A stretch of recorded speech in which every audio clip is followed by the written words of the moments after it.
Mi történik most a világban? Miért érzik egyre többen, hogy valami mély, láthatatlan változás zajlik bennük, és körülöttük? A válasz sokkal egyszerűbb, és mégis sokkal mélyebb, mint hinnénk. Egy globális spirituális ébredés zajlik. Ez az ébredés nem egy új ideológia, nem egy vallási irányzat, és nem is valamilyen guruk által hirdetett tanítás. Ez a lélek belső visszaemlékezése arra, hogy kik vagyunk valójában. A legtöbben hosszú ideje az anyag szintjén élünk, testként azonosítjuk magunkat, gondolatokkal, szerepekkel, címkékkel. De a lélek tudja, hogy ez csak a felszín. A mélyben ott van valami sokkal hatalmasabb.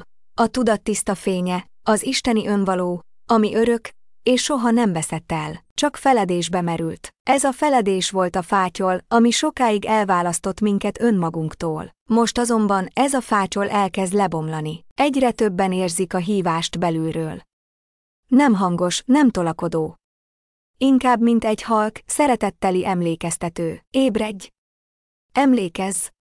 Itt az idő. Ez az ébredés gyakran jelentkezik feszültség, belső bizonytalanság vagy szétesés formájában is. Régi identitásaink, kapcsolataink, hitrendszereink már nem rezonálnak velünk. Sokan elveszettnek érzik magukat, pedig valójában visszatalálnak önmagukhoz. Az ébredés nem azt jelenti, hogy valakik készen van. Inkább azt, hogy elkezd látni.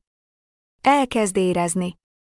Elkezd figyelni, és ez a figyelem lassan belső jelenlétté alakul, olyan tudatossággá, ami nem ítélkezik, nem siet, csak van. Ez az új tudatosság nem valami, amit el kell érni, hanem valami, amit elengedés révén újra felfedezünk. És ahogy egyre többen emlékeznek, úgy kezd el megváltozni a világ is. Mert a világ nem más, mint a kollektív belső tükrünk. Amint belül változunk, kívül is új valóság születik.